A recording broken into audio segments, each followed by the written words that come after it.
We're back with a developing story out of Tigertown. If you are cheering on the Tigers or the Gamecocks at the Palmetto Bowl, DHEC says there's a chance you may have been exposed to the mumps. Now, we stopped by the Clemson Health Center to hear about what's being done to make sure the infectious virus doesn't spread. Fox Carolina's Shale Remien is in Clemson tonight. So, Shale, what is the university saying about this right now?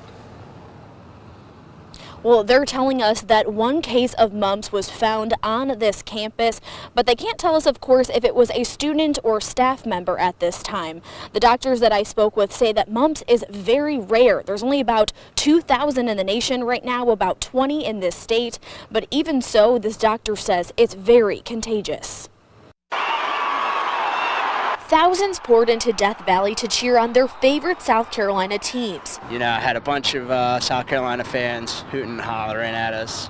You know, it was like a healthy competition thing. It was fun. But the South Carolina rivalry game was not just a time when the Tigers took home the win. The South Carolina Department of Health and Environmental Control suspects it's around the same time someone on Clemson's campus got the mumps. What's unique about mumps is the swelling of the parotid glands, which are just on the side of the face, so swelling below the ear, the cheeks, and around the chin. Mostly a childhood disease, DHEC says if it shows up in adults, it can be more serious. And the MMR vaccine, Dr. Clay tells us, is not always foolproof. So if it's not contained, it can spread pretty quickly and produce a large cluster. It's always good to take precautions. You know, it's November, everyone's getting sick. I got an email just saying there was a confirmed case, and pretty much just take precautions, you know, wash your hands.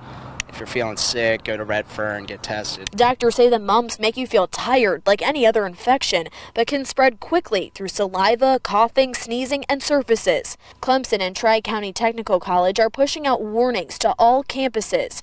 Now DHEC is investigating to see who may have come into contact with this individual. If it were a student and that student were a member of a club or a social organization, then they might extend their investigation into those groups as well. So far, only one case of the mumps has been reported to DHEC, and with the proper steps, they hope to keep it that way.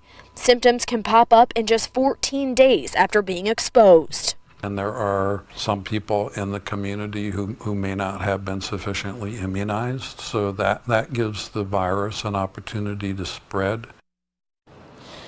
Just to give you a specific timeline, DHEC says that if you were on this campus anywhere from about November 21st to November 29th, you may have been exposed to mumps, but doctors' orders, they say, just take extra caution when interacting with people. Reporting live in Clemson, Shale Remien, Fox Carolina, the 10 o'clock news.